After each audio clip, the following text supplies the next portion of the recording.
2026 නවගමුව පත්තිනි මහා දේවාලයේ ගොන්පිට පෙරහැරේ ඔන්න තවත් වෘෂභ රාජයෙක් ඉන්න තැනක් හොයාගෙන යන ගමනේ අපි ඇවිල්ලා තියෙන දවසේදී ඔන්න අවිෂ්ක මල්ලිලයි ගෙදරට තමයි ඇවිල්ලා තියෙන්නේ. එයත් එක්ක දැන් මේ ඉන්නවා මාත් එක්ක අවිෂ්ක මල්ලි මේ දැන් එයත් එක්ක අපේ වෘෂභ රාජයා ඉන්න තැනට යන්න තමයි සූදානම් වෙන්නේ. අපි ගිහිල්ලා කතා කරමු.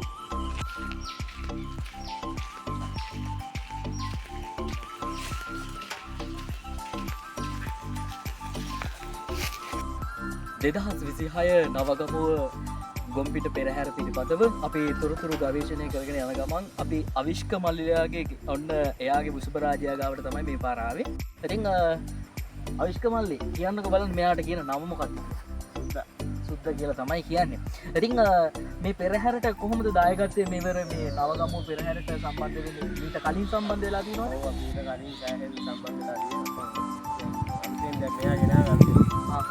අලුතෙන් තමයි මෙයා දැන් මේ නවගමුව පෙරහැරට මෙවර තමයි සම්බන්ධ වෙන්නේ.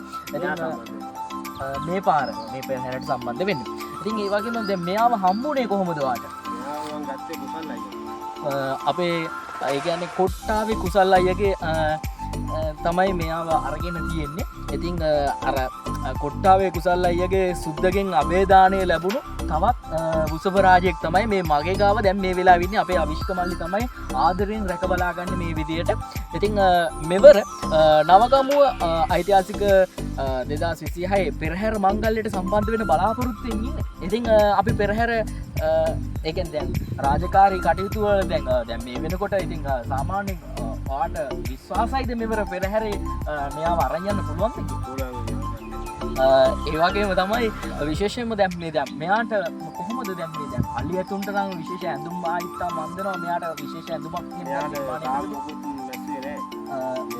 බලාපොරොත්තු වෙනවා.